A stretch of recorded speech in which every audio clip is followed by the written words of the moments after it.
Hi guys, இன்றைக்கி நம்ம வீடியோவில் என்ன பார்க்க போகிறோம்னா ஹீட்டிங் பேட் எப்படி பண்ணுறதுன்னு தான் பார்க்க போகிறோம். வீடியோக்குள்ளே போகிறதுக்கு முன்னாடி நீங்கள் நம்ம சேனலை இன்னும் சப்ஸ்கிரைப் பண்ணலன்னா சப்ஸ்கிரைப் பண்ணி வச்சுக்கோங்க. மறக்காமல் பெல் ஐக்கானை ப்ரெஸ் பண்ணிக்கோங்க. வாங்க வீடியோக்குள்ளே போகலாம். ஹீட்டிங் பேட் பண்ணுறதுக்கு நான் ஃபஸ்ட்டு கார்ட்போர்ட் எடுத்திருக்கேன்.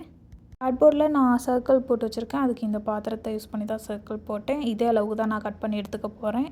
இப்போது அதை கட் பண்ணி எடுத்துக்கலாம். எனக்கு மீடியம் சைஸ் சர்க்கிள் ஓகேன்றதுனால நான் மீடியம் சைஸே போட்டு எடுத்துருக்கேன். உங்களுக்கு பெரிய சைஸ் வேணும்னா நீங்கள் பெரிய சைஸில் கூட சர்க்கிள் போட்டு எடுத்துக்கலாம். இது கொஞ்சம் பெரிய திக்கான கார்ட்போர்டாக இருக்கிறதுனால நான் ஒரு இது போட்டு எடுத்திருக்கேன். கொஞ்சம் தின்னான கார்ட்போர்டாக இருந்தால் நீங்கள் ஒன்றுக்கு மேலே இன்னொன்று வச்சு ஒட்டி எடுத்துக்கலாம்.